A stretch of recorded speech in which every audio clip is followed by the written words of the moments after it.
from Just a Taste, and Mexican food is one of my favorite cuisines to cook at home. What I love about this recipe for baked chicken and cheese taquitos is it starts off with store-bought rotisserie chicken, which as a busy mom, I have learned to reimagine in 1,000,001+ ways. So we're gonna start off by adding a little bit of olive oil to a saute pan. Once that's warm, I'm gonna add my diced onions and chopped garlic and cook just until the onions are translucent. Now we're gonna add our pulled rotisserie chicken along with all of our seasonings and spices. I've got paprika, cumin, salt, and pepper.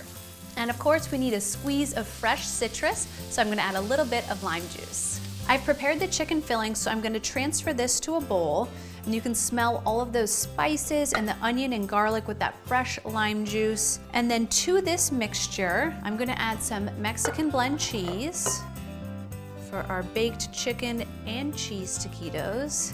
Give this a quick stir. And now literally all that's left to do is roll this mixture into our tortillas.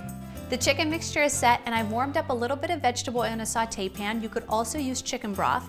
Now I'm gonna take my thin corn tortillas, give them a quick dunk in the oil, shake off any excess, and then get this onto our cutting board, and it's just time to fill them. So I'm gonna use about 2 tablespoons of our mixture here, and you wanna put this at the bottom third of the tortilla, and then you're gonna tightly roll upwards.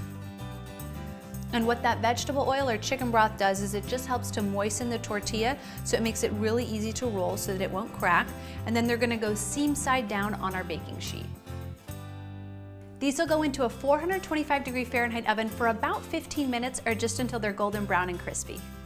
The taquitos are crunchy and crispy and perfect. What I love about this recipe is that these actually freeze beautifully. So after you've baked them, you can package them up in plastic wrap, toss them in the freezer, and then reheat them either in the oven or in the microwave. I'm gonna add some fresh guacamole and the pico de gallo.